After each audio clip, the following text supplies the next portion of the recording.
Writing is the most powerful technology humans ever created, and one of the rarest. In all of recorded history, complete writing systems have been independently invented only a handful of times, by the Sumerians, by the Chinese, by the Maya, each time by whole civilizations, evolving over centuries. And then there is one man. A Cherokee metalworker in the American South who could not read or write any language, who spoke no English, who had never been to school a day in his life, and who, working alone for 12 years while his neighbors mocked him and his own family despaired, invented a complete writing system for the Cherokee language from absolutely nothing. It worked so well that his nation became literate within a few years, faster than any people in recorded history. His name was Sequoyah. And he is, as far as we know, the only human being who ever did this alone. Sequoyah was born around the 1770s in a Cherokee town in Tennessee, in a world already being squeezed by the expanding United States. His mother was Cherokee, his father, likely a white or part-white trader, was absent from his life. He grew up entirely within Cherokee culture, speaking only Cherokee. A childhood illness or injury left him with a lifelong limp. His name may derive from a Cherokee phrase related to his lameness, and unable to excel as a hunter or warrior, he turned his hands to craft. And his hands were extraordinary. Sequoyah became a highly skilled silversmith and blacksmith, admired for his jewelry and metalwork, a maker and problem solver by nature. That craftsman's mind, patient, precise, obsessed with how things work, was about to take on the strangest project on the continent. The idea came from watching the white settlers and soldiers around him. Sequoyah noticed that these people could make marks on paper, and that another person, far away, could look at those marks and know exactly what the first person had said. The Cherokee called these papers the talking leaves. Many Cherokee regarded the skill with suspicion, as a kind of sorcery, or dismissed it as something only white people could do. Sequoyah disagreed, and his insight was razor sharp. There was no magic in it. The marks, he reasoned, were simply a way of catching speech and holding it still, and if white men could invent such a thing for their language, then a Cherokee could invent it for Cherokee. Around 1809, in his 30s, he set out to do exactly that. He had no idea how writing worked, no model to study, no teacher. He would have to reinvent the very idea from first principles. His first approach was the obvious one, and it nearly consumed his life. Sequoyah began by trying to create a symbol for every word in the Cherokee language, one picture, one sign, for every single thing a person might say. He carved and scratched his symbols on bark, drew them by the fire, accumulated them by the hundreds and then the thousands. It was, of course, impossible, the same dead end that early writing systems of the ancient world had struggled through. The task was endless, no one could ever memorize it. Years passed in this obsession. His fields went untended, his smithing business withered. Friends and neighbors concluded that Sequoyah had lost his mind, that he was bewitched, wasting his life scratching marks like a madman. The ridicule was constant. He kept going. The pressure on his family became unbearable, and it produced the most famous catastrophe of his quest. His wife, watching her husband neglect farm and family for years over marks no one could read, and perhaps genuinely fearing that he was entangled in witchcraft, finally reached her breaking point. By the accounts passed down, she gathered up his years of work, the bark sheets and papers covered with thousands of painstaking symbols, and threw them into the fire. Everything burned. Years of labor, gone in minutes. It would have broken most people. But by the accounts, Sequoyah's response to the disaster was the response of a true engineer. He concluded that if the system could be destroyed so easily, and existed nowhere but in those marks, then perhaps it had been the wrong system anyway. He started over, and this time, he had a better idea. The better idea was the breakthrough that changed everything: stop writing words, and start writing sounds. Listening intently to Cherokee speech, Sequoyah realized that the endless thousands of words of his language were all built from a limited set of recurring syllables, chunks of sound like ga, lo, su, and I. If he could identify every syllable in Cherokee and assign each one a symbol, then any word ever spoken, including new words and names, could be written by stringing the symbols together. He set about catching every sound in the language, testing and refining, dropping his old word symbols entirely. When he finished, he had discovered that the whole Cherokee language could be captured in roughly 85 or 86 characters. He had independently reinvented the syllabary, one of the fundamental categories of writing system, knowing nothing of the other syllabaries on Earth. A man who could not read had reverse engineered the deepest principle of writing itself, that letters stand not for things, but for sounds. For the shapes of his 86 characters, Sequoyah borrowed and invented freely.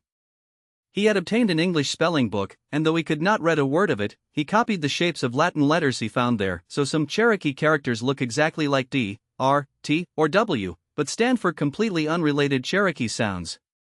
Other characters he adapted, decorated, or invented outright, drawing them with the elegant curls of a silversmith's hand. This gives the Cherokee syllabary its uncanny beauty. It looks at first glance like a strange dream of the English alphabet, familiar and utterly foreign at once. And hidden in that borrowing is the most astonishing fact of all: he used the letters as pure shapes, with no idea what sounds they made in English. It is as if a man built a working engine using parts whose original purpose he could not know, and it ran perfectly. By 1821, after some 12 years of labor, the system was finished, and Sequoyah faced a problem no inventor of writing had ever faced: convincing a skeptical, non-literate nation that his marks were real. His secret weapon was his daughter, Ioka, around 6 years old, whom he had taught the syllabary as he refined it. She may have learned it in a matter of days, because the system was that logical. Together, father and child staged demonstrations that amounted to a kind of magic show with a rational trick. Skeptical Cherokee leaders would take Sequoyah aside and have him write down a message his daughter could not have heard. Then Ioka, brought in from out of earshot, would look at the marks and speak the message back word for word. The effect on the witnesses was electric. The marks really talked. In one famous trial before Cherokee leaders, messages passed flawlessly back and forth, and the skeptics became believers on the spot. One version of the story adds a darker shade to those demonstrations, and it rings true to the times. By some accounts, before the triumph, Sequoyah and his daughter were actually brought to trial, accused of witchcraft, because what else could talking marks be? In that telling, a group of warriors was assigned to test them. Father and daughter were separated, messages were written and carried between them, and read back perfectly, again and again. The men conducting the test, the story goes, began as executioners of a sorcerer and ended as his first students, demanding that Sequoyah teach them the marks on the spot. Whether or not every detail is literal, the arc it describes is documented fact. Within a single demonstration, the syllabary turned its fiercest skeptics into its evangelists, because unlike sorcery, it worked for anyone who learned it, every single time. What happened next has no parallel in the history of literacy. The Cherokee Nation adopted the syllabary, and it spread like fire through dry grass. Because the system matched the language perfectly, a Cherokee speaker could learn to read and write in days or weeks, not the years English literacy demanded. There were no schools required, no teachers' colleges. People taught each other, in cabins and around fires, brother to sister, neighbor to neighbor. Within just a few years, a large majority of the Cherokee Nation could read and write in Cherokee, a literacy rate that surpassed that of the white settlers surrounding them, achieved from a standing start, in half a decade, with no formal education system at all. Nothing like that speed of mass literacy had ever happened anywhere on Earth. One disabled silversmith had done for his people in 12 years what took other civilizations many centuries. In 1828, the Revolution acquired a printing press. The Cherokee Nation had typecast for the syllabary and founded the Cherokee Phoenix, the first newspaper ever published by Native Americans, printed side by side in Cherokee and English at the national capital of New Echota. Suddenly the Cherokee had mass media, laws, news, debates, scripture, and editorials circulating through the nation in their own script. The Phoenix argued the Cherokee case against removal to the world. Missionaries printed hymnals and translations. The nation's constitution and statutes appeared in Cherokee characters. Sequoyah's invention had become the operating system of a modern native republic, a nation with its own alphabet, its own press, and its own public square, at the very moment it was fighting for its existence against the state of Georgia and Andrew Jackson's removal policy. Take a moment to appreciate what the syllabary meant in daily Cherokee life, because mass literacy changed everything it touched.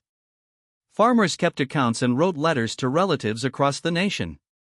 Healers and elders wrote down medicinal formulas and sacred knowledge that had lived only in memory, creating manuscripts scholars still study today.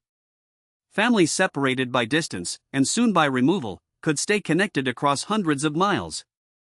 Christian Cherokee read scripture in their own tongue, while traditionalists recorded the old ceremonies in the same characters. The script served every faction equally.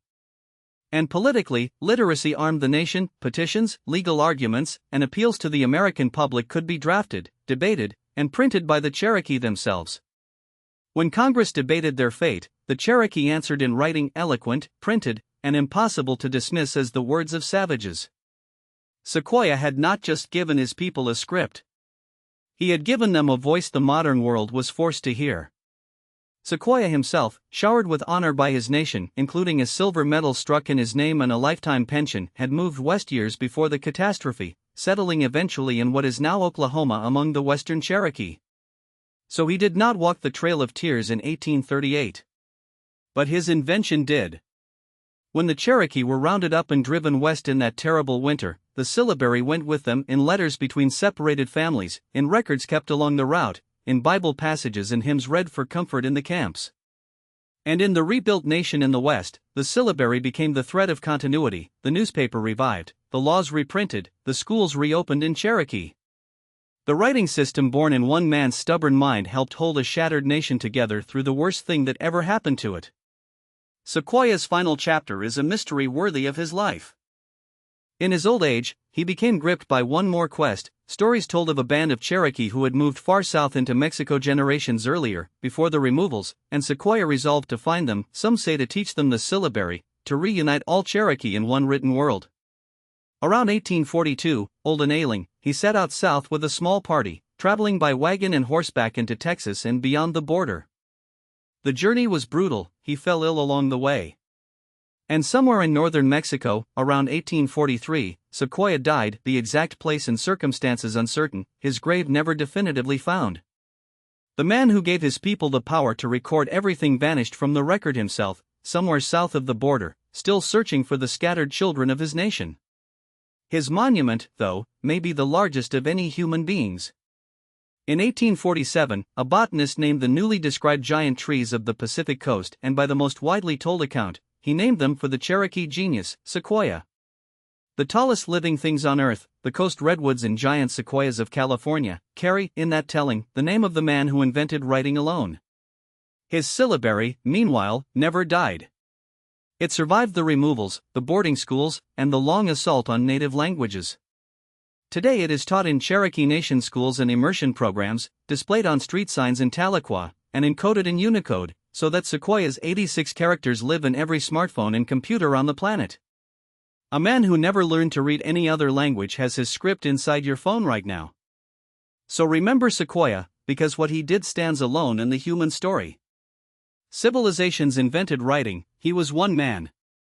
Inventors build on education, he had none, and could read nothing. He worked for 12 years through mockery, poverty, and the burning of everything he had made, and produced a system so perfectly fitted to its language that a nation learned it in half a decade and outread its neighbors. Then that system helped his people survive an apocalypse and carry their identity into the present. Historians and linguists have searched for another case like his, a single, illiterate individual creating a complete, successful writing system from first principles, and they have never conclusively found one. The talking leaves talk in Cherokee to this day.